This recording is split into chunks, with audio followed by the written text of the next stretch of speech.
মুসলমান ভাইরা আমার, হযরত আলীকে জিজ্ঞেস করা হলো, হে আলী, আল্লাহর নবীকে আপনারা কেমন ভালোবাসতেন, মুহাব্বত করতেন? হযরত আলী বলেন, কানা রাসূলুল্লাহি সাল্লাল্লাহু আলাইহি ওয়াসাল্লাম আহাব্বা ইলাইনা মিন আমওয়ালিনা ওয়া আওলাদিনা ওয়া আবাইনা ওয়া উম্মাহাতিনা ওয়া ফি রিওয়ায়াতিন ওয়া মিন আনফুসিনা ওয়া মিনাল মাইল বারিদি আলা যামাই। হযরত আলী ডাক দিয়ে বলেন, রে পৃথিবীর মানুষ, ভালো করে শুনিয়া রাখো, আল্লাহর নবী আমাদের কাছে আমাদের সন্তান সন্ততি, আমাদের বাপ দাদা, আমাদের মাল সম্পদ, এমনকি প্রচন্ড পানির পিপাসা যখন লাগে, প্রচন্ড পিপাসার মুহূর্তে, যেই পিপাসায় পানি পান না করলে মানুষ মারা যাবে, ওই প্রচন্ড পিপাসার মুহূর্তে বৈশাখ মাসে প্রচন্ড রৌদ্রের সময় যখন ঘাটে মাঠে কাজ করতে যায় মানুষ, পানির পিপাসা লাগে কি লাগে না?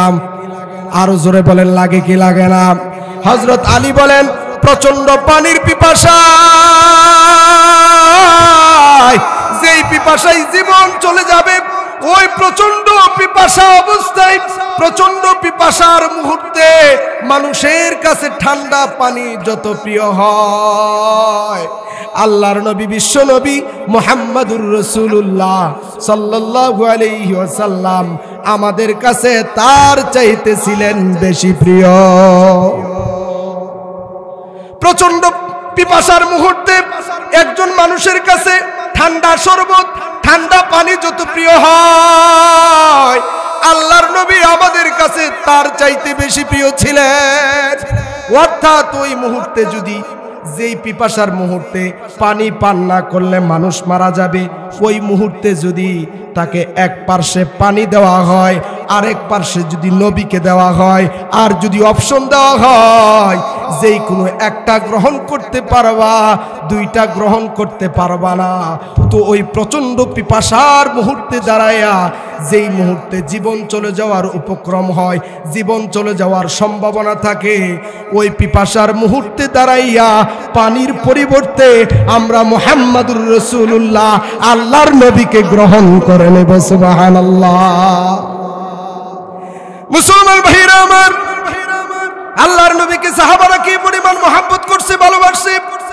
বুখারীর রিওয়ায়াত, বুখারী শরীফে আসছে, আল্লাহর নবীর একজন জলিলুল কদর সাহাবী, নাম হইল উরওয়া ইবনে মাসউদ। নাম কি? উরওয়া ইবনে মাসউদ। তিনি ছিলেন আল্লাহর নবীর একজন জলিলুল কদর, বড় মাপের একজন সাহাবী। শুধু সাহাবী না, তিনি ছিলেন মক্কা নগরীর কুরাইশদের একজন নেতা। কিতা? নেতা, মক্কা নগরীর অন্যতম একজন নেতা উরওয়া ইবনে মাসউদ, নবীর সাহাবী। তবে এখন আমি যেই ঘটনাটা বলবো, তখনও পর্যন্ত তিনি কালেমা পড়ে মুসলমান হন নাই। তিনি অমুসলিম থাকা অবস্থায় আল্লাহর নবীকে তার সাহাবারা কি পরিমাণ ভালোবাসে। আজ পৃথিবীর প্রতিটি রাজপথ মুসলমানের রক্তে রঞ্জিত। সেই ফিলিস্তিনে প্রায় ১.৫ বছরের যুদ্ধে ইহুদিরা এবং খ্রিস্টান, এই দুই জাতি মিলে ফিলিস্তিনে প্রায় ১.৫ লক্ষ মুসলমানকে শহীদ করছে। কথা ঠিক না বেঠিক? ফিলিস্তিনের বাড়ি ঘরগুলো বোমা ফেলে মাটির সাথে ধসিয়ে দিচ্ছে। তারপরে কাশ্মীরে যুগের পর যুগ মুসলমানরা নির্যাতিত হচ্ছে, যুগের পর যুগ মুসলমানরা অকাতরে জীবন দিতেছে। তারপরে মায়ানমারে, বার্মায় রোহিঙ্গা মুসলিমদেরকে ওপেন রাজপথে আগুন লাগিয়ে জীবিত মানুষকে পুড়ে মারছে। কথা ঠিক না বেঠিক? শেষ পর্যন্ত এই রোহিঙ্গাদেরকে নিজের পৈতৃক ভিটামাটি থেকে বের করে দিছে। কথা ঠিক না বেঠিক? আজকে তারা কোথায় আছে? আমাদের বাংলাদেশে। কোথায় আছে? আমরা তাদেরকে জায়গা দিছি। তারপরে আমাদের পার্শ্ববর্তী দেশ ভারত, বিগত স্বৈরাচারী ফেরাউন আমাদেরকে বুঝাইতো ভারত আমাদের বন্ধু, আসলে ভারত আমাদের চিরশত্রু। ভারত আমাদের বন্ধু না শত্রু? এরা আমাদের যখন পানির প্রয়োজন হয় তখন নদীর মধ্যে বাঁধ দিয়া পানি আটকায়া পানি বন্ধ করে আমাদের নদীগুলাকে মেরে ফেলে, আমাদের জমিগুলাকে চৌচির করে ফেলে। তারপরে যখন পানির প্রয়োজন হয় না তখন আবার কি করে? পানি ছাইরা আমাগুলো মারতে চায়। কথা ঠিক না বেঠিক?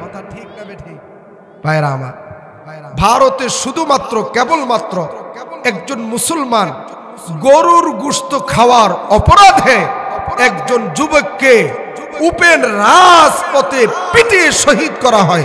কথা ঠিক না বেঠিক?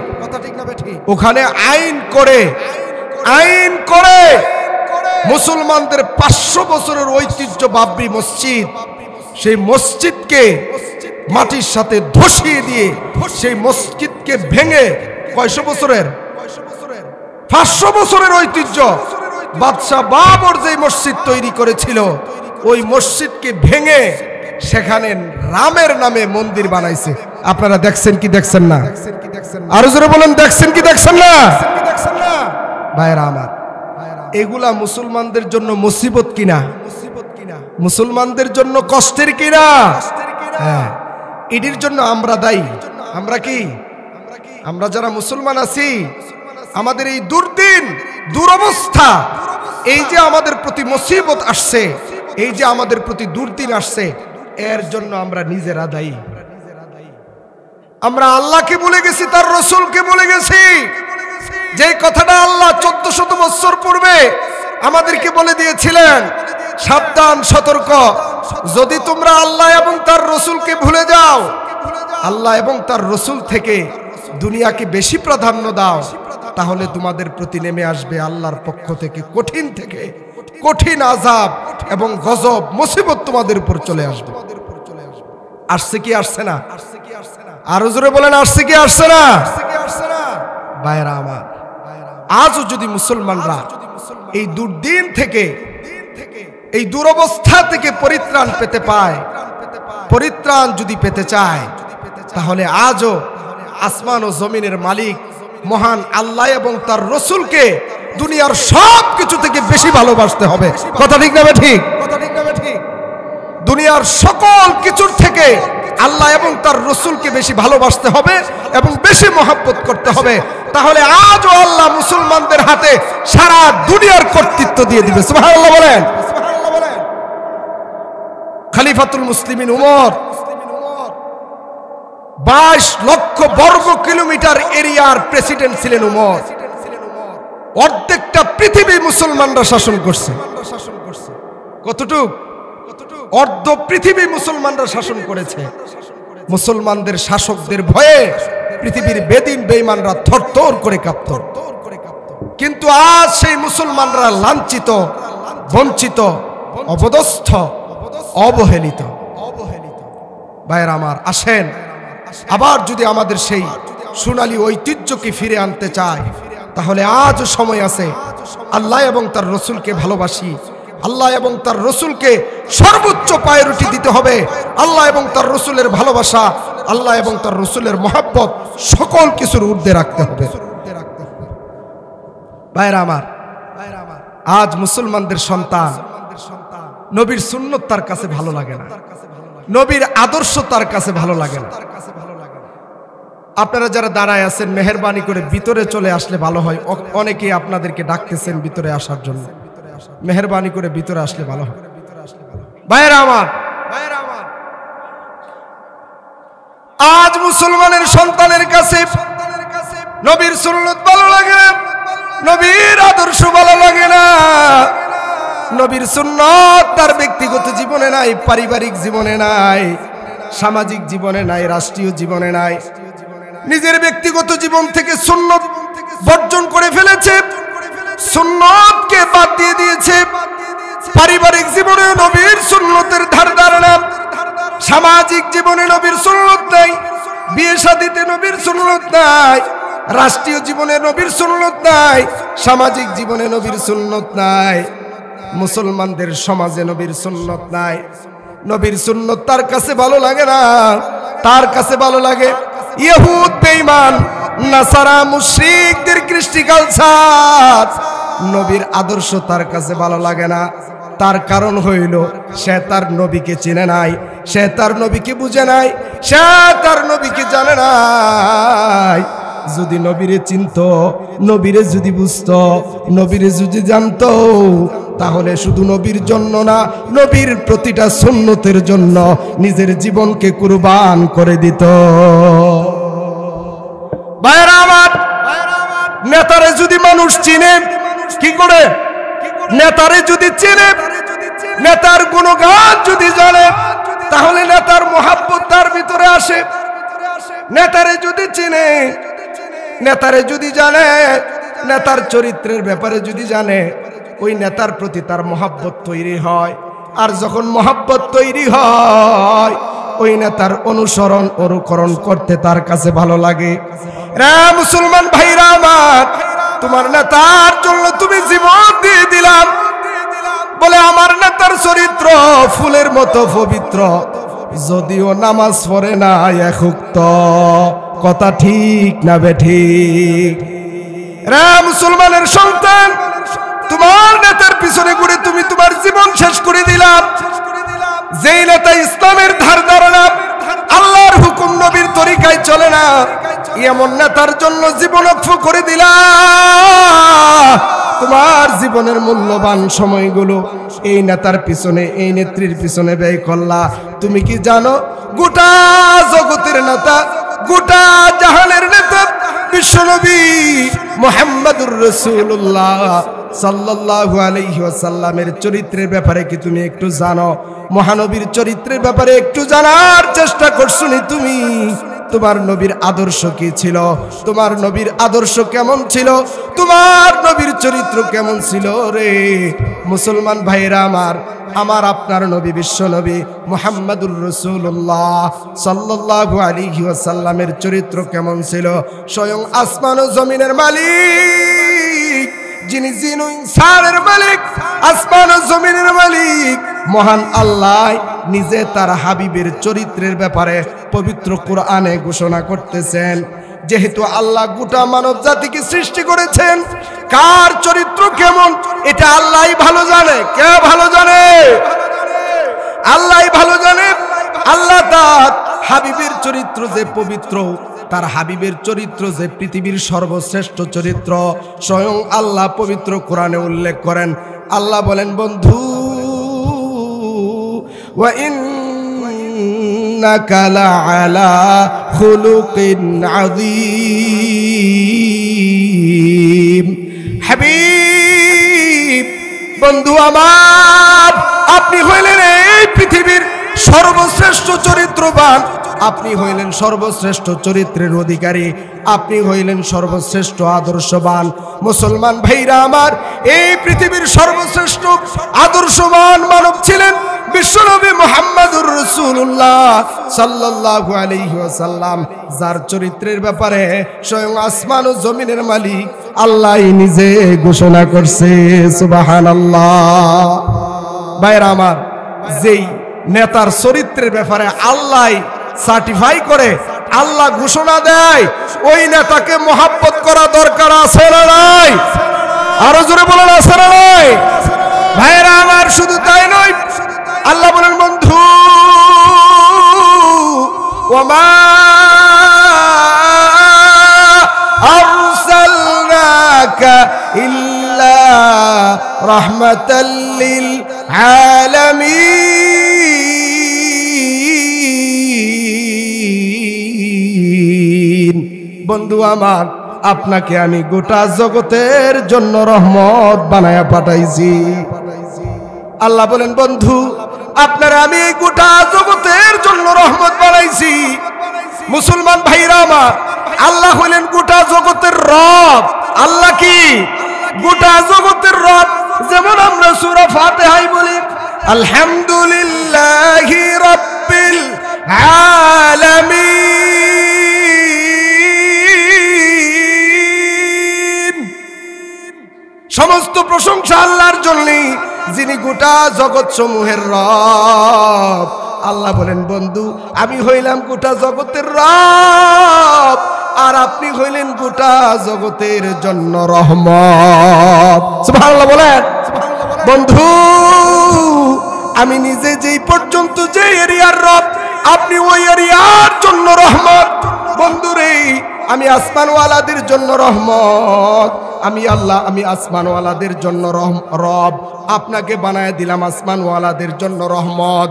বন্ধু আমি জমিনওয়ালাদের জন্য রব, আপনাকে জমিনওয়ালাদের জন্য বানায় দিলাম রহমত। ওই সমুদ্রের ভিতরে যেই সমস্ত মাছ বসবাস করে, ওই মাছের জন্য আমি আল্লাহ রব। বন্ধু আমার, সাথে সাথে আমি আল্লাহ আপনাকে ওই মাছের জন্য রহমত বানায় দিলাম। জঙ্গলার ভিতরে যেই সমস্ত হিংস্র প্রাণীগুলো বসবাস করে, ওই প্রাণীদেরও আমি আল্লাহ রব, আর আপনাকে বানায় দিলাম ওই প্রাণীদের জন্য রহমত। বন্ধুরে আমার রবুবিয়তের এরিয়া যত বড়, আপনার রহমত হওয়ার এরিয়া তত বড়। সুবহানাল্লাহ।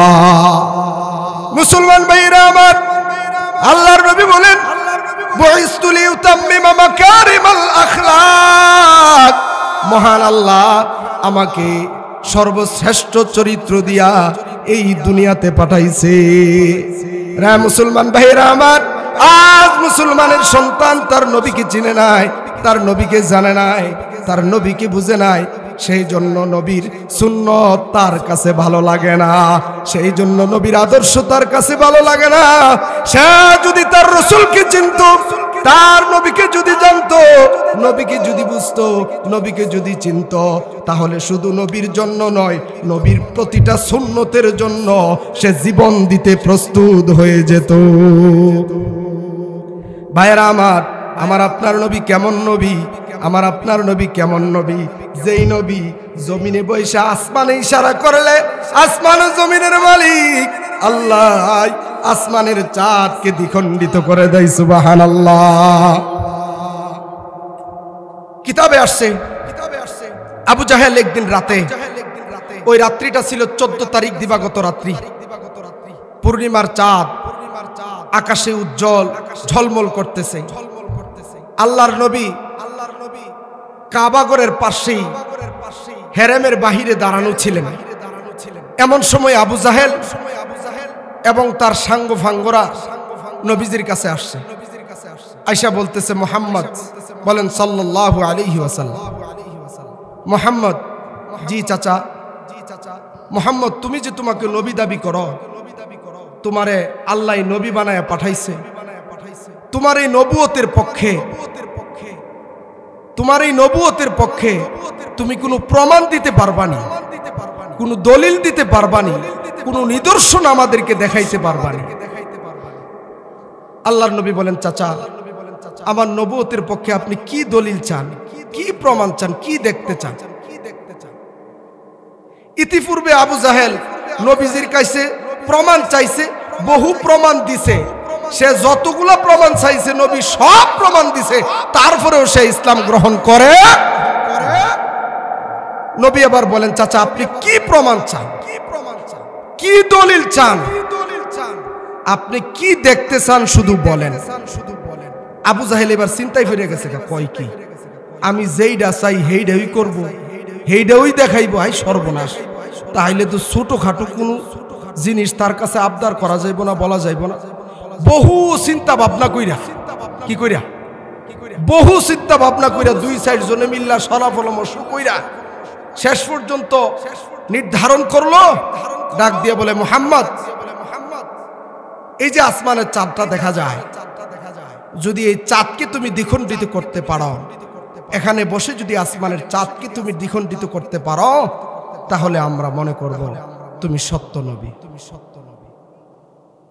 ভাইরা আমার, আল্লাহর রাসূল বলেন, চাচা আমি সত্য নবী এটা মনে করবেন ঠিক, আমি দেখাবো ঠিক, কিন্তু তার আগে আপনি আমার কাছে ওয়াদা করতে হবে, যদি আমি আসমানের চাঁদকে দ্বিখণ্ডিত করে দেখাইতে পারি, আপনি আমার কালিমা গ্রহণ করবেন কিনা বলেন। সুবহানাল্লাহ বলেন। আবু জাহেল মনে মনে কই, রে মুহাম্মদ এমন এক জিনিসের কথা কইছি যে এটা তুমি জিন্দিগিতেও পারবা না, তুমি ওটা করেও দেখাইতে পারবা না, আর আমার ঈমানও আনা লাগবে না, তারপরেও আমি একটু বলে দেই। আবু জাহেল বলে, মুহাম্মদ সত্য সত্যই যদি তুমি আসমানের চাঁদকে দ্বিখণ্ডিত করতে পারো, তাহলে সাথে সাথে আমি তোমার কালেমা গ্রহণ করে তোমার হাতে হাত রেখে মুসলমান হয়ে যাব। মুসলমান ভাইরা আমার, আল্লাহর হাবিব বিশ্বনবী মুহাম্মদুর রাসূলুল্লাহ সাল্লাল্লাহু আলাইহি ওয়াসাল্লাম মনে মনে আসমানের মালিকের সাথে কথাবার্তা শুরু করে দিলেন। নবী আমার মক্কার জমিনে দাঁড়ায়া ডাক দিয়ে বলে, আল্লাহ প্রভু গো, আবু জাহেল এই মুহূর্তে আমার কাছে কি আবদার করছে, কি চাইছে, আল্লাহ তোমার তো জানার বাকি নাই, দেখারও বাকি নাই। আল্লাহ ও মালিক, এই ব্যাপারে তুমি আমাকে সাহায্য করো, সহযোগিতা করো। মুসলমান ভাইরা আমার, নবীর মনের দোয়া শেষ হতে না হতেই মহান রব্বুল আলামিন জিবরাইলকে তার প্রিয় হাবিবের কাছে পাঠিয়ে দিলেন। আল্লাহ ডাক দিয়ে বলে, জিবরাইল যা, আমার বন্ধুর কাছে যা, আমার বন্ধুকে গিয়ে বল আমি আল্লাহ অলরেডি আসমানের চাঁদের বুকে ফরমান জারি করে দিয়েছি। এই মুহূর্তে আমার বন্ধু মক্কার জমিনে দাঁড়াইয়া আসমানের চাঁদের দিকে যা ইশারা করবে, হুকুম করবে, চাঁদ তাই করতে বাধ্য হবে। সুবহানাল্লাহ। বাইরে আমার সঙ্গে সঙ্গে জিবরাইল চলে আসলেন, ডাক দিয়ে বলে, ইয়া রাসূলুল্লাহ, ইয়া হাবিবাল্লাহ, ওগো আল্লাহর হাবিব, আপনি কিসের চিন্তা করেন, কিসের ভাবনা? আসমানের চাঁদের বুকে আল্লাহ অলরেডি ফরমান জারি করে দিয়েছে, আপনি শুধু এখান থেকে শাহাদাত আঙ্গুলি দ্বারা ইশারা করেন, আপনার ইশারার অপেক্ষায় চাঁদ অপেক্ষমান। মুসলমান ভাইরা আমার, সিরাতের কিতাবে আসছে, সিরাতে ইবনে হিশাম, সিরাতে মুস্তাফায় আসছে, আল্লাহর নবী মক্কার শত শত কাফের বেঈমানদের সামনে মক্কার জমিনে দাঁড়াইয়া পূর্ণিমার চাঁদে নবী আমার মক্কার জমিনে দাঁড়াইয়া শাহাদাত আঙ্গুলি দ্বারা ইশারা করার সঙ্গে সঙ্গে আসমানের চাঁদ দ্বিখণ্ডিত হয়ে যায়। শুধু দু টুকরা হয়ে ক্ষান্ত হয়ে নাই, সিরাতের কিতাবে আসছে চাঁদ দুই টুকরা হয়ে, মক্কার প্রসিদ্ধ দুটি পাহাড় ছিল, জাবালে আবু কুবাইস, জাবালে কাইনুকা। এই দুইটা পাহাড়, জাবালে আবু কুবাইস, জাবালে কাইনুকা, দুটি পাহাড়ের উপরে দ্বিখণ্ডিত দুইটি টুকরা পাহাড়ের উপরে গিয়া দীর্ঘ সময় পর্যন্ত অবস্থান করতেছিল। সুবহানাল্লাহ। ভাইরা আমার, দীর্ঘ সময় পরে আসর থেকে মাগরিব পর্যন্ত এই চাঁদ দ্বিখণ্ডিত অবস্থায় দুটি পাহাড়ের উপরে অবস্থান করতেছিল। আসর থেকে মাগরিব পর্যন্ত এই দীর্ঘ সময় চাঁদটা দ্বিখণ্ডিত অবস্থায় ছিল। শেষ পর্যন্ত মাগরিবের আগ মুহূর্তে আবার নবীজির ইশারায় চাঁদের দুই টুকরা একসাথে আবার জোড়া লাগিয়া যায়। সুবহানাল্লাহ। রে মুসলমান ভাইরা আমার, এই হলো আমার আপনার নবী, যেই নবী জমিনে থাইকা ইশারা করলে আসমানের চাঁদকে আসমানের মালিক দ্বিখণ্ডিত করে দেয়। শুধু তাই নয়, তাই নয়, সূর্য পর্যন্ত নবীর হুকুম মানতে বাধ্য হয়। আল্লাহ পাক এমন একজন বিশ্ব নবী, মহানবী আপনাকে আমাকে দান করেছেন, এমন একজন নবীর উম্মত আমাকে আপনাকে বানাইছেন। মুসলমান ভাইরা আমার, আল্লাহর হাবিব যখন মেরাজ থেকে আসলেন, মেরাজ শেষ করে আল্লাহর নবী মক্কা নগরীতে এসে মক্কার কুরাইশদের কাফিরদের সামনে, মক্কা নগরীর যারা লিডার ছিল, মক্কাবাসীর সামনে নবী আমার রাত্রের ভ্রমণের কথা বলতেছিলেন। মেরাজে কি দেখছেন? আসমান জমিন, জান্নাত জাহান্নাম, যা কিছু দেখেছেন সব কিছু খুলে খুলে নবীজি মক্কাবাসীর নিকট বলতেছিলেন। নবীর এই কথা শুনে মক্কার কাফেররা মাথায় হাত দিয়ে আশ্চর্য হইয়া বসে পড়লেন। শেষ পর্যন্ত নবীজির কাছ থেকে তারা জানতে চাইল, মুহাম্মদ তুমি বলতেছো এই মক্কা নগরী থেকে মসজিদুল আকসা প্রায় 1 মাসের পথ, আমরা ব্যবসা বাণিজ্যের জন্য যাওয়া আসা করি, দীর্ঘ সময় আমাদের লাগে, প্রায় 1 মাস লাগে যাওয়া আসা করতে, আর তুমি নাকি রাতের এক অংশের ভিতরেই অল্প সময়ের ভিতরে মক্কা থেকে মসজিদুল আকসা হইয়া আরশ কুরসি লৌহ কলম পার হইয়া 7 আসমান পার হইয়া আল্লাহ পর্যন্ত পৌঁছে গেছ। মুহাম্মদ এত কিছু বুঝি না, তুমি যদি সত্যই মক্কা থেকে মসজিদুল আকসায় গিয়ে থাকো তাহলে বলো দেখি, মক্কা থেকে আমাদের কুরাইশদের যে বাণিজ্য কাফেলাটা সিরিয়ায় গিয়েছে ওই কাফেলাটা তুমি দেখছনি? কি করছনি? ওই কাফেলার সাথে তোমার সাক্ষাৎ হয়েছে নি? তারা তো এখন আসার সময় হয়ে গেছে। মুসলমান ভাইরা আমার, আল্লাহর নবী বলেন, হ্যাঁ মক্কার যে কুরাইশের বাণিজ্য কাফেলা, ওই কাফেলাকে আমি দেখেছি, তাদের একটা উট হারায় গেছে, মাইটা রঙের একটা উট ছিল তাদের, ওই উটটা হারায় গেছে, ওই উট তারা তালাশ করতেছে। ওই কাফেলার সাথে আমার সাক্ষাৎ হয়েছে। তবে আমি বলে দেই, ওই কাফেলাটা আগামী 3 দিন পরে বুধবারের ভিতরে মক্কা নগরীতে প্রবেশ করবে। সুবহানাল্লাহ। কি বারে প্রবেশ করবে? বুধবারে। কি বারে? বুধবারে। আগামী বুধবারে ওই বাণিজ্য কাফেলা মক্কায় প্রবেশ করবে। মুসলমান ভাইরা আমার, এবার কাফেররা বুধবারের অপেক্ষায় আছে। যদি বুধবারে আমাদের বাণিজ্য কাফেলা মক্কায় প্রবেশ না করে তাহলে আমরা তোমাকে মিথ্যাবাদী বলে সাব্যস্ত করব। মুসলমান ভাইরা আমার, 1 দিন 2 দিন করতে করতে 3 দিন হয়ে গেল, বুধবারও চলে আসলো।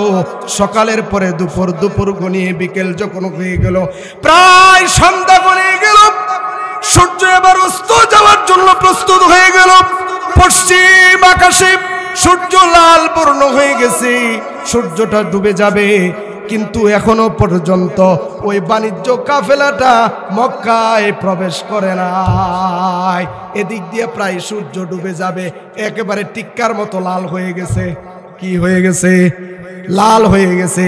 এই দৃশ্য দেখে কাফেররা আল্লাহর নবীকে নিয়ে ঠাট্টা বিদ্রুপ করতে শুরু করলো, নবীকে মিথ্যাবাদী বলতে শুরু করলো, আল্লাহর নবীকে ঠাট্টা বিদ্রুপ তিরস্কার করতে শুরু করলো।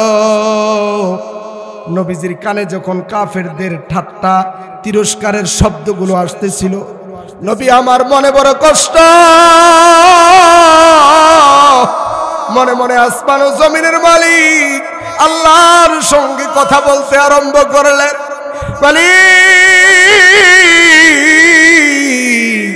আমি তো বুধবারের কথা বলেছিলাম, কিন্তু এখনো পর্যন্ত ওই কাফেলা মক্কায় প্রবেশ করে নাই। সূর্য তো দেখছি পশ্চিম আকাশে ডুবে যাওয়ার উপক্রম হয়ে গেছে।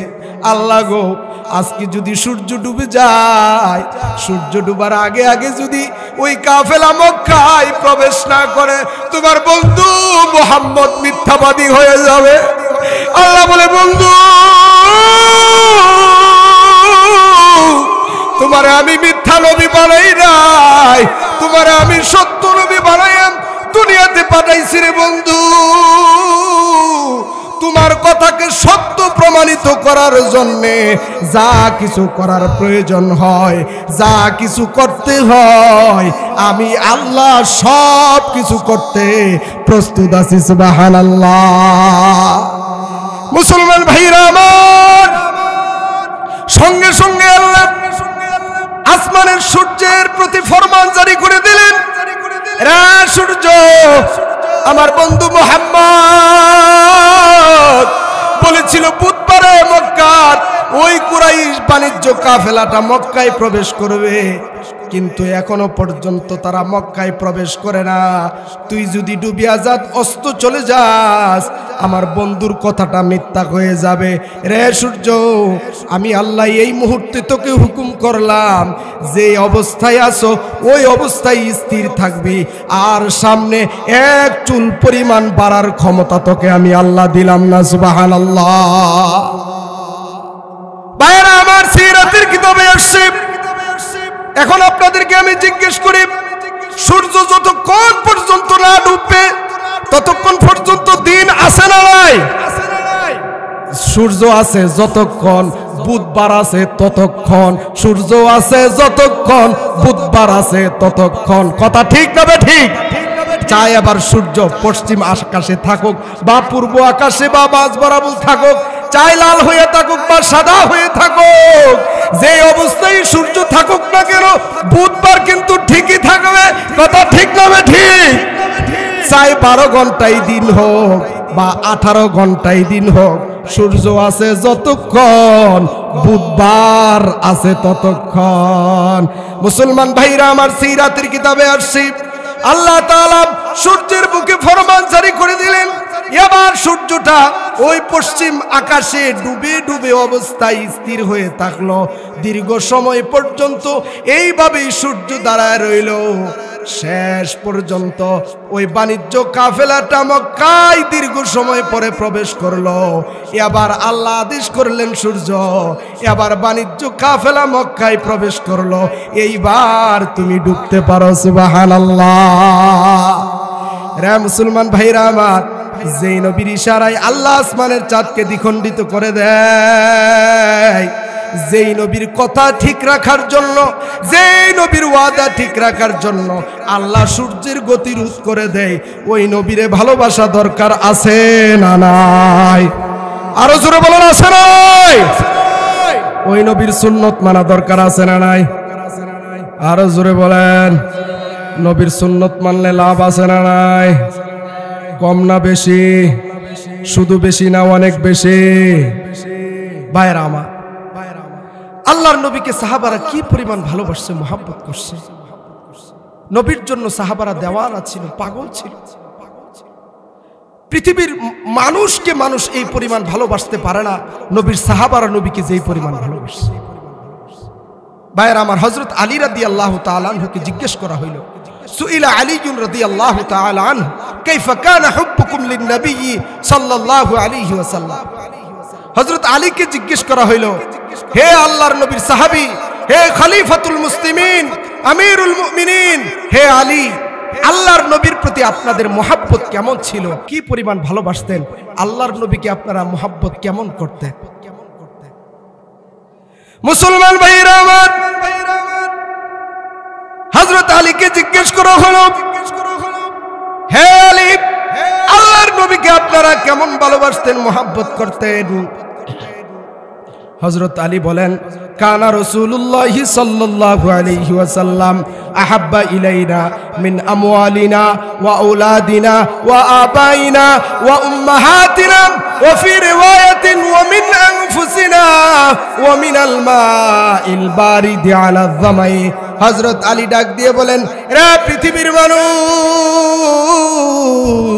ভালো করে শুনিয়া রাখো, আল্লাহর নবী আমাদের কাছে আমাদের সন্তান সন্ততি, আমাদের বাপ দাদা, আমাদের মাল সম্পদ, এমনকি প্রচন্ড পানির পিপাসা যখন লাগে, প্রচন্ড পিপাসার মুহূর্তে, যেই পিপাসায় পানি পান না করলে মানুষ মারা যাবে, ওই প্রচন্ড পিপাসার মুহূর্তে বৈশাখ মাসে প্রচন্ড রৌদ্রের সময় যখন ঘাটে মাঠে কাজ করতে যায় মানুষ, পানির পিপাসা লাগে কি লাগে না?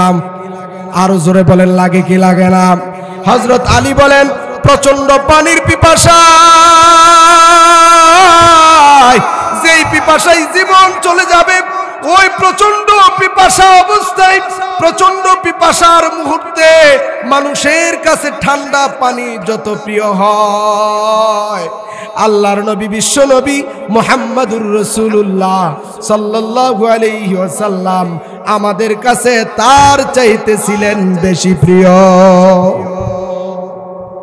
প্রচন্ড পিপাসার মুহূর্তে একজন মানুষের কাছে ঠান্ডা শরবত, ঠান্ডা পানি যত প্রিয় হয়, আল্লাহর নবী আমাদের কাছে তার চাইতে বেশি প্রিয় ছিলেন। অর্থাৎ ওই মুহূর্তে যদি, যেই পিপাসার মুহূর্তে পানি পান না করলে মানুষ মারা যাবে, ওই মুহূর্তে যদি তাকে এক পার্শ্বে পানি দেওয়া হয়, আরেক পার্শ্বে যদি নবীকে দেওয়া হয়, আর যদি অপশন দেওয়া হয় যেই কোনো একটা গ্রহণ করতে পারবা, দুইটা গ্রহণ করতে পারবা না, তো ওই প্রচন্ড পিপাসার মুহূর্তে দাঁড়ায়া যেই মুহূর্তে জীবন চলে যাওয়ার উপক্রম হয়, জীবন চলে যাওয়ার সম্ভাবনা থাকে, ওই পিপাসার মুহূর্তে দাঁড়াইয়া পানির পরিবর্তে আমরা মুহাম্মাদুর রাসূলুল্লাহ আল্লাহর নবীকে গ্রহণ করে নেব। সুবহানাল্লাহ। মুসলমান ভাইরা আমার, আল্লাহর নবীকে সাহাবারা কি পরিমাণ মহব্বত করছে, ভালোবাসছে। বুখারীর রিওয়ায়াত, বুখারী শরীফে আসছে, আল্লাহর নবীর একজন জলিলুল কদর সাহাবী, নাম হইল উরওয়া ইবনে মাসউদ। নাম কি? উরওয়া ইবনে মাসউদ। তিনি ছিলেন আল্লাহর নবীর একজন জলিলুল কদর, বড় মাপের একজন সাহাবী। শুধু সাহাবী না, তিনি ছিলেন মক্কা নগরীর কুরাইশদের একজন নেতা। কিতা? নেতা। মক্কা নগরীর অন্যতম একজন নেতা উরওয়া ইবনে মাসউদ, নবীর সাহাবী। তবে এখন আমি যেই ঘটনাটা বলবো, তখনও পর্যন্ত তিনি কালেমা পড়ে মুসলমান হন নাই। তিনি অমুসলিম থাকা অবস্থায় আল্লাহর নবীকে তার সাহাবারা কি পরিমাণ ভালোবাসে, তিনি অমুসলিম থাকা অবস্থায় যে মুহূর্তে আল্লাহর নবীর নামটা পর্যন্ত তিনি বরদাস্ত করতে পারতেন না, ইসলামের প্রতি ছিল তার প্রচন্ড বিদ্বেষ, ইসলামের ঘোর বিরোধী ছিলেন। ওই মুহূর্তে কাফের থাকা অবস্থায় উরওয়া ইবনে মাসউদ হুদাইবিয়ার সন্ধি নামক কোনো কিছু আপনারা শুনছেননি? হুদাইবিয়ার সন্ধি কিসের সন্ধি? ঐতিহাসিক একটা সন্ধি হয়েছিল। মক্কার মুশরিকরা বনাম মদিনার মুসলমানেরা, মুসলমান বনাম মক্কার মুশরিকদের মাঝে একটা সন্ধি হয়েছিল। ইসলামের ইতিহাসে এটাকে বলা হয় সুলহে হুদাইবিয়া, বাংলায় বলা হয় হুদাইবিয়ার সন্ধি। হুদাইবিয়ার সন্ধিনামা চূড়ান্ত করার জন্যে গোটা মক্কা নগরীর কাফেররা মিলে একজন নেতাকে পাঠাইছে তাদের পক্ষ থেকে। ওই নেতা ছিল উরওয়া ইবনে মাসউদ। কার কাছে পাঠাইছে? গোটা জগতের নেতা, গোটা মুসলমানদের নেতা, গোটা জগতের নেতা বিশ্বনবী মুহাম্মদুর রাসূলুল্লাহ সাল্লাল্লাহু আলাইহি ওয়াসাল্লামের কাছে পাঠাইছে সন্ধিনামা চূড়ান্ত করার জন্য। কি চূড়ান্ত করতে? সন্ধিনামা চূড়ান্ত করার জন্য পাঠাইছে।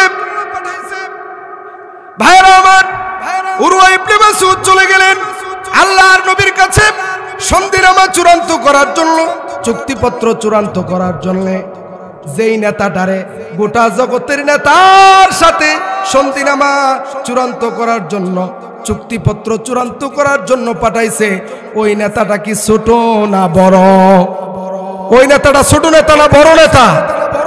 শুধু বড় না, অনেক বড়, অনেক বড় নেতা উরওয়া ইবনে মাসউদ আল্লাহর নবীর কাছে চলে গেলেন। মুসলমান ভাইরা আমার, নবীর পাশে গিয়ে নবীজির সাথে সন্ধিনামা চূড়ান্ত করে, চুক্তিনামা চূড়ান্ত করে আবার মক্কায় ফিরে আসলো। এবার মক্কায় আসার পরে মক্কার কাফের মুশরিকরা, মক্কার লোকেরা উরওয়া ইবনে মাসউদকে ডাক দিয়ে বলে, রে উরওয়া, তোমাকে আমরা একটা কথা জিজ্ঞেস করি।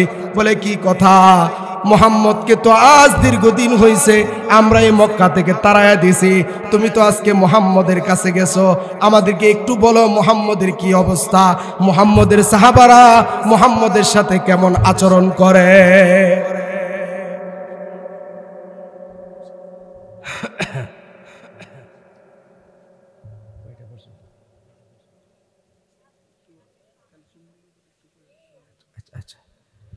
মুসলমান ভাইরা আমার, উরওয়া ইবনে মাসউদ আল্লাহর নবীর সাথে চূড়ান্ত করে, চুক্তিনামা চূড়ান্ত করে ফেরত চলে আসার পরে কাফের মুশরিকরা জিজ্ঞেস করতেছে, রে উরওয়া ইবনে মাসউদ, মুহাম্মদকে কেমন দেখলা? মুহাম্মদের সাহাবারা মুহাম্মদের সাথে কেমন আচরণ করে। এবার উরওয়া ইবনে মাসউদ ডাক দিয়ে বলে, রে মক্কার লোকেরা শুনো,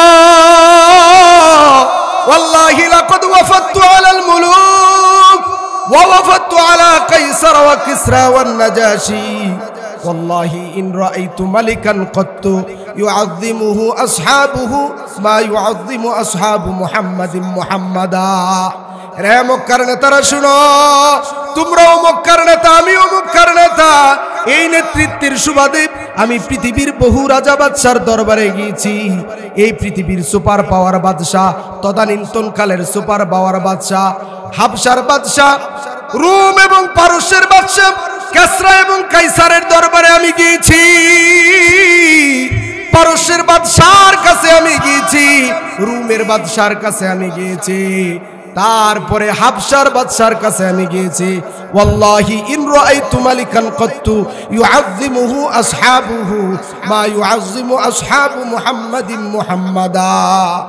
উরওয়া ইবনে মাসউদ ডাক দিয়ে বলে, রে মক্কার লোকেরা শুনো, আল্লাহর কসম করে বলি রে, মুহাম্মদের সাহাবারা মুহাম্মদকে যেই পরিমাণ ভালোবাসে, মুহাব্বত করে, আল্লাহর কসম করে বলি পৃথিবীর কোনো মানুষ মানুষকে এই পরিমাণ মুহাব্বত করতে পারে না।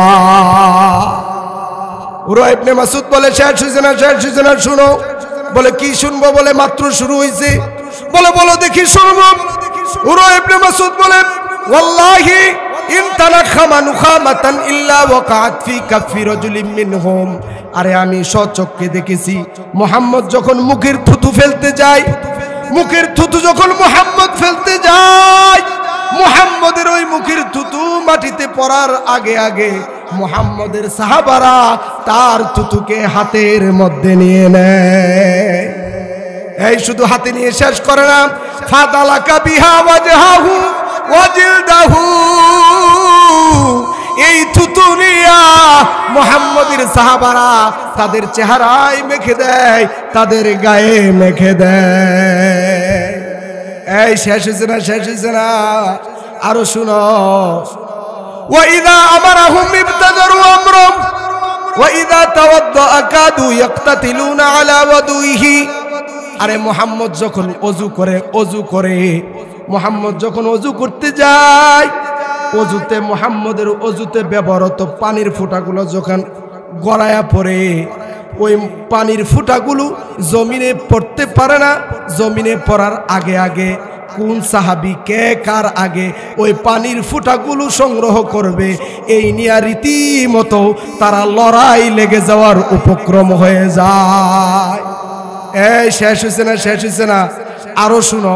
ওয়াইযা আমারাহুম ইবতাদারু আমরা। রে মক্কার লোকেরা শুনো, আর মুহাম্মদ যখন তার সাহাবীদেরকে কোন জিনিসের আদেশ করে নির্দেশ দেয়, মুহাম্মদের সাহাবারা মুহাম্মদের আদেশ আর নির্দেশ পালন করার জন্য সঙ্গে সঙ্গে ঝাঁপায়া পড়ে। এই মুহাম্মদ যখন তার সাহাবীদেরকে আদেশ করেন, কোন বিষয়ে আদেশ এবং নির্দেশ করে, মুহাম্মদের সাহাবারা নিশ্চিত মৃত্যু জানার পরেও মুহাম্মদ যদি তার সাহাবাদেরকে আগুনে ঝাঁপ দিতে বলে, আগুনে লাফ দিতে বলে, আগুনে লাফ দিলে নিশ্চিত মরণ হবে, এই কথা জানার পরেও মুহাম্মদের আদেশ পালন করার জন্য তার সাহাবারা সঙ্গে সঙ্গে আগুনে লাফ দিতে প্রস্তুত হয়ে যায়। এই মুহাম্মদ যদি তার সাহাবীদেরকে সমুদ্রে ঝাঁপিয়ে পড়তে বলে, সমুদ্রে ঝাঁপ দিলে নিশ্চিত মরণ হবে, এই কথা জানার পরেও মুহাম্মদের সাহাবারা সমুদ্রে ঝাঁপ দিতে বিন্দু পরিমাণ দেরি করে না, সঙ্গে সঙ্গে সাগরে ঝাঁপ দিতে প্রস্তুত হয়ে যায়। মুসলমান ভাইরা আমার, যুদ্ধ হবে মৌতার প্রান্তরে, মৌতার প্রান্তরে লড়াই হবে। তদানীন্তন কালের সুপার পাওয়ার রোমের বাদশাহ হিরাক্লিয়াস মুসলমানদের বিরুদ্ধে জমা করছে 2 লক্ষ সেনাবাহিনী। কয় লক্ষ? 2 লক্ষ সেনাবাহিনী জড়ো করছে। অপরদিকে আল্লাহর নবী জড়ো করলেন মাত্র 3000 সাহাবী। কয় হাজার? 3000 বনাম 2 লক্ষ। কাফের মুশরিকরা হইল 2 লক্ষ আর মুসলমানরা হইল মাত্র 3000। মুসলমান ভাইরা আমার, আল্লাহর নবী 3000-এর একটি সেনাবাহিনী প্রস্তুত করে ডাক দিয়ে বললেন, রে আমার সাহাবারা, এই মুতার যুদ্ধে, এই মুতার লড়াইয়ে তোমাদের সেনাপতির দায়িত্ব পালন করবে আমার পালক সন্তান যায়েদ বিন হারেসা। কোথায় তুমি? লাব্বাইক। যায়েদ লাব্বাইক বলে দাঁড়ায় গেল। আল্লাহর নবী ডাক দিয়ে বলেন, ফাইন উসিবা যাইদুন ফাজাফর ইবনে আবি তালিব আলান নাস। যদি যায়েদ বিন হারেসা শহীদ হয়ে যায়, পরবর্তীতে তোমাদের সেনাপতির দায়িত্ব পালন করবে আমার চাচাতো ভাই জাফর বিন আবি তালিব। আল্লাহর নবী তৃতীয়বার ডাক দিয়ে বললেন, ফাইন উসিবা জাফর ইবনে আবি তালিব ফাআব্দুল্লাহ বিন রাওয়াহা আলান নাস। আমার চাচাতো ভাই জাফর বিন আবি তালিব যদি শহীদ হয়ে যায়, তার পরবর্তীতে তোমাদের সেনাপতির দায়িত্ব পালন করবে আমার প্রিয় সাহাবী আব্দুল্লাহ বিন রাওয়াহা। আল্লাহর নবী তৃতীয়বার ডাক দিয়ে বলেন, রে সাহাবারা, আব্দুল্লাহ বিন রাওয়াহাও যদি শহীদ হয়ে যায়, পরবর্তীতে তোমরা যে কাউকে আমির বানাইয়া সেনাপতি বানাইয়া যুদ্ধ চালাই যাইবা, কোন রকমেই যুদ্ধের ময়দান থেকে পলায়ন করা যাবে না। ভাইরা আমার, নবীজি ডাক দিয়ে বলেন, যাও তোমরা প্রত্যেকেই যার যার বাড়ি থেকে বিদায় নিয়ে আসো। সাহাবারা চলে গেলেন বাড়ি থেকে বিদায় নিয়ে আসার জন্য। নবীজির সাহাবী এবং আপন চাচাতো ভাই জাফর বিন আবি তালিব, হযরত আলীর ছোট ভাই আবু তালেবের সন্তান, নবীর প্রিয় সাহাবী জাফর বিন আবি তালিব চলে গেলেন বাড়িতে। জাফরের ছোট্ট ছোট্ট সন্তান ছিল। বাড়িতে গিয়ে বিবিরে ডাক দিছে, বিবিরে, আমি মুতার প্রান্তরে যাব, দ্বীনের জন্য, ইসলামের জন্য লড়াই করতে, যুদ্ধের ময়দানে যাব। আল্লাহর নবী আমারে সেনাপতির দায়িত্ব দিয়া যুদ্ধের ময়দানে পাঠাইছে। বিবিরে, তোমার কাছ থেকে আমি বিদায় নেওয়ার জন্য আসছি। সাংসারিক জীবনে, পারিবারিক জীবনে চলতে গিয়ে হয়তো তোমার কোনো হক আমি নষ্ট করে ফেলেছি। বিবি, আল্লাহর জন্য আমাকে ক্ষমা করে দিও। মুসলমান ভাইরা আমার, যে মাত্র জাফর এই কথা বললেন, জাফরের বিবি স্বামীরে ডাক দিয়ে বলে, স্বামী আমার, স্বামী গো, আপনি আল্লাহর পথের পথিক, আপনি আল্লাহর রাস্তার মুসাফির, একটু দাঁড়ান, আমি আপনাকে সঙ্গী নিয়ে আসমান ও জমিনের মালিক আল্লাহর কাছে একটু মোনাজাত করব। আল্লাহর পথের পথিক যারা হয়, দ্বীনের রাস্তার যারা মুসাফির হয়, তাদের দোয়া আল্লাহ কোনোদিন ফিরাইয়া দেয় না। স্বামী গো, আপনাকে নিয়ে আমি একটু মোনাজাত করব। এবার জাফরের বিবি আসমান ও জমিনের মালিক মহান আল্লাহকে ডাক দিয়ে বলে, আল্লাহ, আমার স্বামী জাফর তোমার নবীর পক্ষ হইয়া আল্লাহ তোমার দ্বীনের জন্য মুতার প্রান্তরে যাইতেছে। আল্লাহ গো, এই যুদ্ধে আমার স্বামীরে বিজয়ী বানাইয়া, বিজয়ের মালা পরাইয়া, আমার স্বামীরে গাজী বানাইয়া আবার আমার ঘরে তুমি ফিরাইয়া দিও।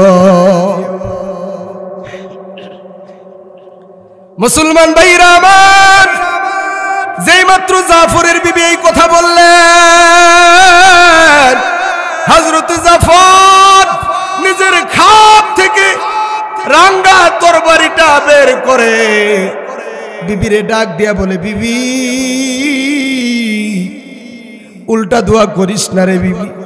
বিবি, তোর এই দোয়া জিন্দেগিতে কোনোদিন কবুল হবে না। বিবি, তোর দোয়া আল্লাহর নবীর বিরুদ্ধে গেছে। বিবি রে, যুদ্ধের সেনাপতি থাকে একজন, আর আল্লাহর নবী একে একে 3 জন সেনাপতির নাম উল্লেখ করেছে রে বিবি। 3 জনের পরেও আরেকজন আছে, আর আমি হইলাম মাঝখানে। আমার আগেও একজন আছে, আমার পরেও একজন আছে। আল্লাহর নবী যেহেতু একে একে তিনজন সেনাপতির নাম উল্লেখ করেছে, আমাদের আর বুঝতে বাকি নাই এই মুতার প্রান্তরে নির্ঘাত আমরা শহীদ হয়ে যাব, আর জীবনে কোনোদিন তোদের কাছে ফিরে আসব না।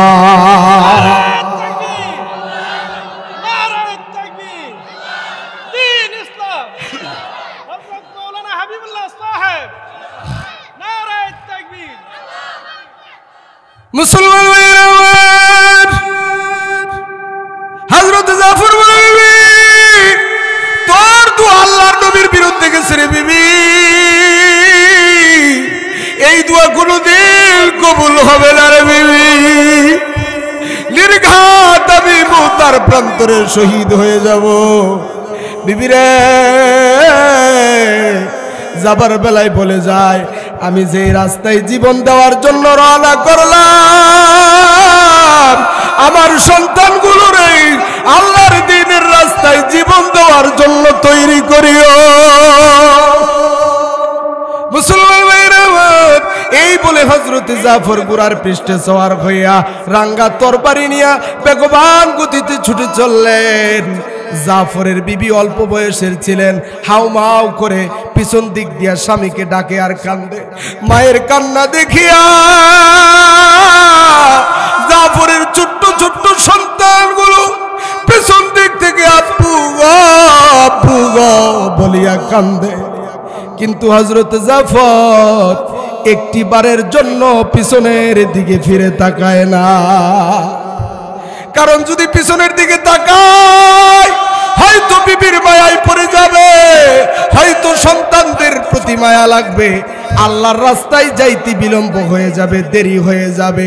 সেই জন্য হযরত জাফর একবারের জন্য পিছনের দিকে ফিরে তাকায় না। ভাইরা আমার, সাহাবীদেরকে আল্লাহর রাস্তায় জীবন দিতে পৃথিবীর কোনো কিছু তাদেরকে বাধা সৃষ্টি করতে পারে নাই। না বিবির মায়া, না সন্তানের মায়া, না পরিবারের মায়া, কোনো কিছুর মায়াই তাদেরকে ফিরায় রাখতে পারে নাই। আল্লাহর রাহে জীবন দেওয়ার জন্য প্রস্তুত হয়ে গেলেন। মুসলমান ভাইরা আমার, চলে গেলেন মওতার প্রান্তরে। সংক্ষিপ্ত কথা বলতেছি, আল্লাহর নবী একটি সাদা পতাকা দিয়া 3000 বাহিনীকে একটি সাদা পতাকা দিয়া মদিনা শহর থেকে আল্লাহর নবী তাদেরকে বিদায় জানানোর জন্য সানিয়াতুল বিদা পর্যন্ত চলে গেলেন। নবীজি হযরত যায়েদ বিন হারেসার হাতে পতাকা দিয়া ডাক দিয়ে বললেন, যায়েদ, এটা হইল ইসলামের ঝান্ডা, ইসলামের পতাকা। যায়েদ, প্রয়োজনে জীবন দিবা, রক্ত দিবা, জান দিবা, তারপরেও ইসলামের পতাকা যেন মাটিতে পড়তে না পারে। যায়েদ রে, জীবন দিবি, জীবনের শেষ রক্তবিন্দু দিয়ে হলেও আল্লাহর জমিনে আল্লাহর দ্বীনকে প্রতিষ্ঠিত করে রাখবে।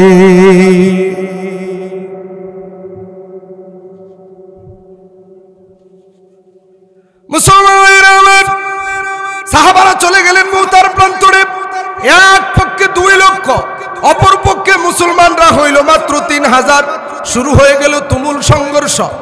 হযরত যায়েদ বিন হারেসা প্রথম সেনাপতি, এক হাতে ইসলামের ঝান্ডা, অপর হাতে তরবারি নিয়ে ময়দানে অবতীর্ণ হলেন। দীর্ঘ সময় পর্যন্ত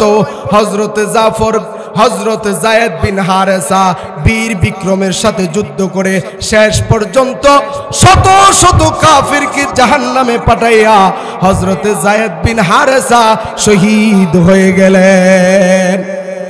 লোকেরা ডাক দিয়ে বলে, জাফর বিন আবি তালেব কোথায়? যায়েদ বিন হারেসা শহীদ হয়ে গেছে।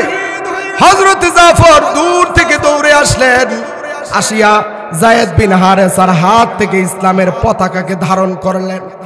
এক হাতে তরবারি, অপর হাতে পতাকা, ইসলামের ঝান্ডা নিয়ে বাঘের মতো, সিংহের মতো গর্জন করে হযরত জাফর বিন আবি তালেব ময়দানে অবতীর্ণ হলেন।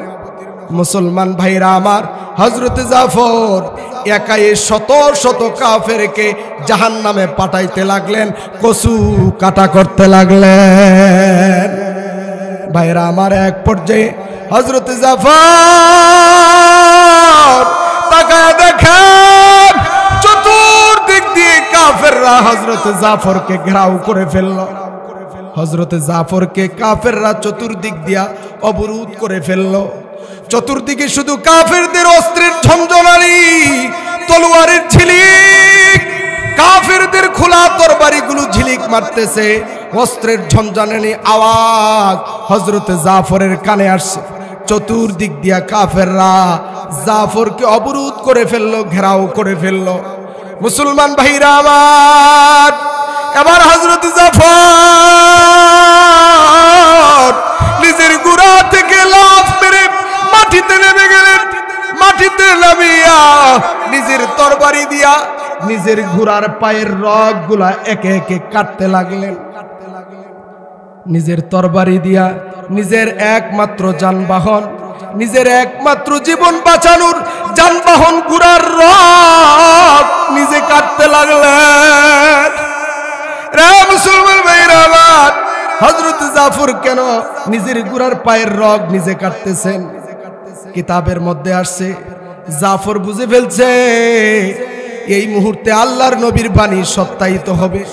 আল্লাহর নবী বলেছে আমি শহীদ হয়ে যাব। এই মুহূর্তে কাফেররা আমাকে মেরে ফেলবে, কাফেররা আমাকে শহীদ করে দিবে।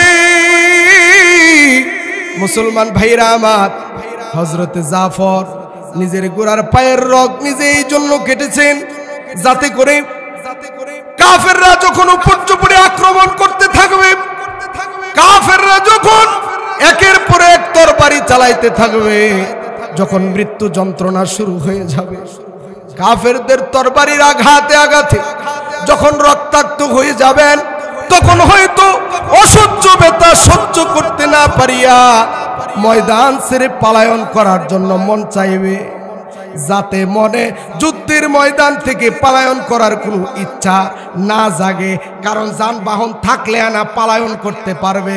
যাতে যুদ্ধের ময়দান থেকে পলায়ন করার কোনো ইচ্ছা দিলে না জাগে, আর জাগলেও যেন পলায়ন করতে না পারে, সেই জন্য নিজের গুড়ার পায়ের রগগুলা নিজেই কাইটা দিলে। মুসলমান ভাইরা আমার, এবার কাফের মুশরিকরা চতুর্দিক থেকে হযরত জাফরের উপর আক্রমণ করতে লাগলো।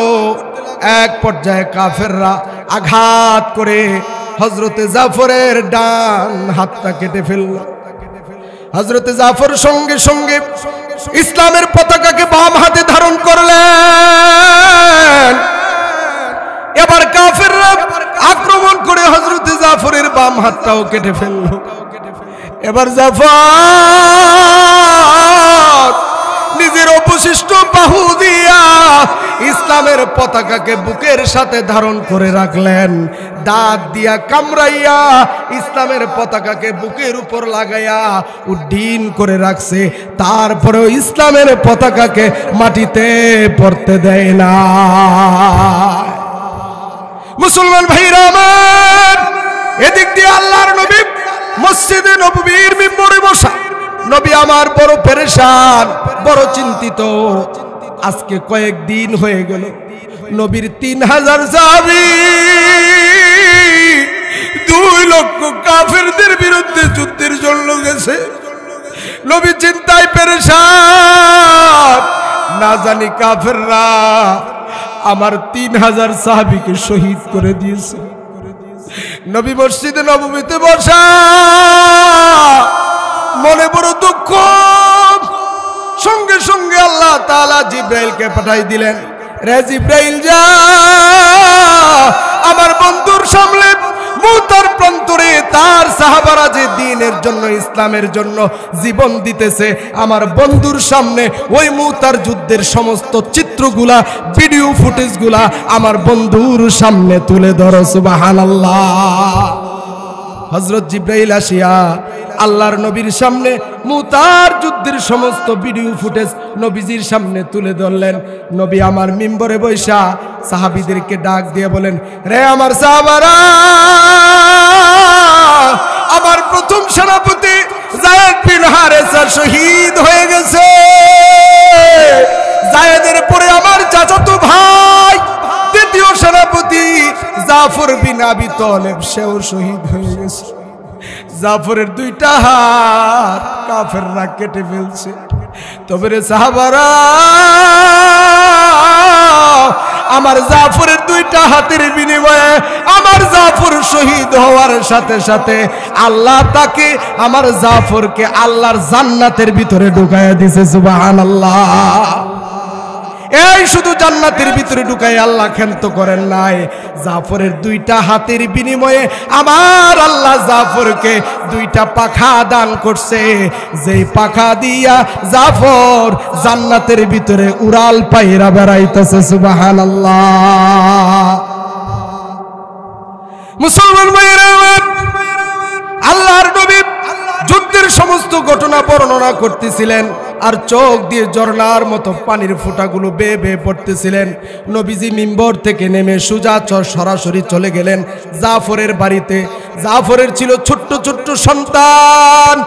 জাফরের বাড়িতে গিয়ে জাফরের সন্তানগুলোকে ডাক দিই, সন্তানদের ইতিম জাফরের ছোট্ট ছোট্ট সন্তানদের মাথায় নবীজি হাত বুলাইয়া দিতেছে, তাদেরকে আদর করতেছে। আর নবীজির চোখ দিয়া পানির ফোঁটাগুলো ঝর্ণার মতো ঝরতেছে। দূর থেকে জাফরের বিবি লক্ষ্য করলেন আল্লাহর নবীর চোখ দিয়ে পানি ঝরতেছে। আমার সন্তানদেরকে নবীজি আজকে এমন করে আদর করে কেন? জাফরের বিবি আসমা বিনতে আমের ডাক দিয়ে বলে, ইয়া রাসূলুল্লাহ, ইয়া হাবিবাল্লাহ, আল্লাহর নবী গো, আপনার চোখে কেন পানি? আপনি কেন কাঁদেন? জাফরের কোনো খবর আছে নাকি? জাফরের সাথী সঙ্গীদের কোনো দুঃসংবাদ আছে নাকি? নবী আমার ডাক দিয়ে বলে, জাফরের বিবি, বোতার প্রান্তরে আজকে আমার জাফর শহীদ হয়ে গেছে। জাফরের বিবি, তোমার স্বামী জাফর আল্লাহর দ্বীনের যোগ, আল্লাহর জমিনে আল্লাহর দ্বীনকে প্রতিষ্ঠা করার জন্য মুতার প্রান্তরে শহীদ হয়ে গেছে। তোমার সন্তানগুলো আজ থেকে চির এতিম হয়ে গেছে। জাফর আর কোনদিন এই বাড়িতে ফিরে আসবে না।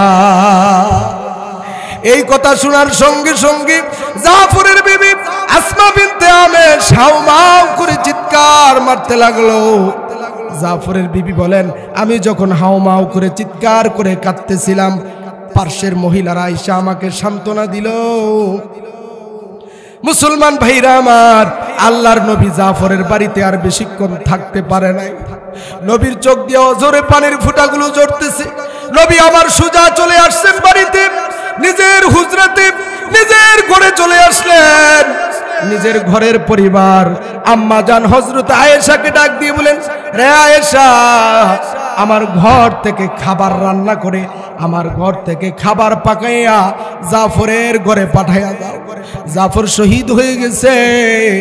জাফরের সন্তানগুলো চিরদিনের জন্য এতিম হয়ে গেছে। শুধু নিজের হুজরা টু মসজিদ, মসজিদ টু নিজের হুজরা, ঘর টু মসজিদ, মসজিদ টু ঘর, এই দুই জায়গা ছাড়া নবীজি 3 দিনের ভিতরে আর কোথাও যাওয়া আশা করেন নাই।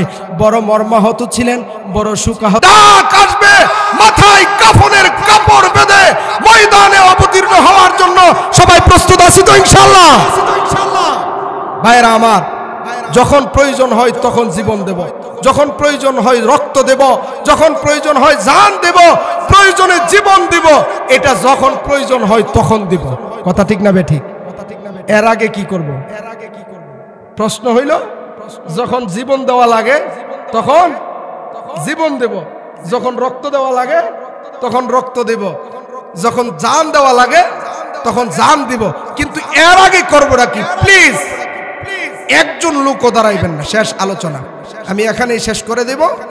একজন লোকও দাঁড়াবেন, একটু জিকির করেন, লা ইলাহা ইল্লাল্লাহ, লা ইলাহা লা ইলাহা ইল্লাল্লাহ, লা ইলাহা।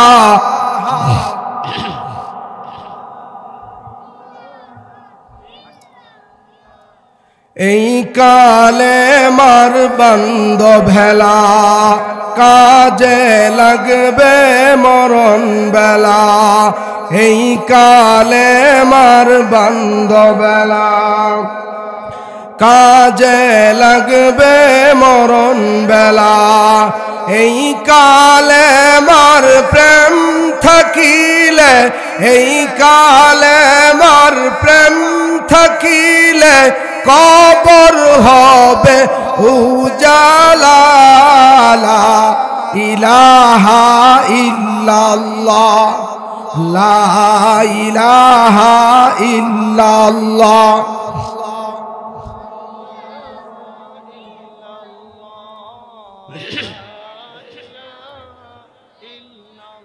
লা